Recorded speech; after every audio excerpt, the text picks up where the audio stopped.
to do for my pamphlet is over immunizations. Feel free to follow along in the document that I submitted, as that one's in color and this one is not. So a little bit of overview about immunizations or vaccines is that they are used to prevent diseases that could be deadly or threatening for us humans. They can greatly reduce the risk of infection by working with the body's natural defenses to create immunity. So what is a primary prevention and why are immunizations a primary prevention? According to our book, primary prevention occurs before the stressor invades the system.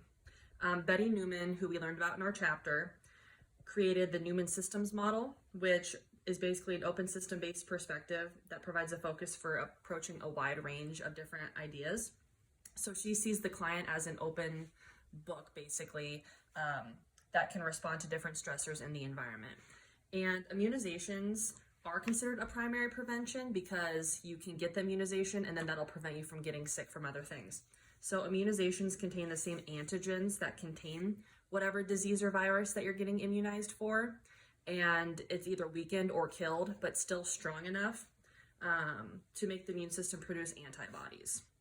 So over here, a couple of common immunizations that everybody has had or should have when they're born is the DTaP, which is diphtheria, tetanus, and whooping cough, MMR, measles, mumps, and rubella, varicella, which is the chickenpox, and then influenza for the flu, and then probably the COVID-19 vaccine whenever that does come out.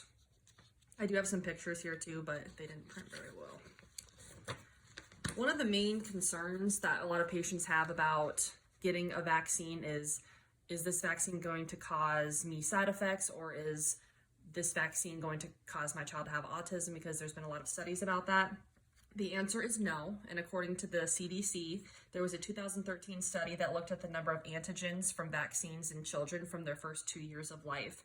The total amount of antigens and vaccines received was the same between kids who did and didn't have autism, which shows that there's no correlation between vaccines and them getting autism. Also, the safety of immunizations is very closely monitored. The CDC has a specific area called the Immunization Safety Office, which identifies possible vaccine side effects and conducts studies to determine whether these health problems are caused by these vaccines. And if you need a booster of a vaccine or you are interested in your kid getting a vaccine, always contact your healthcare provider. Thanks for listening.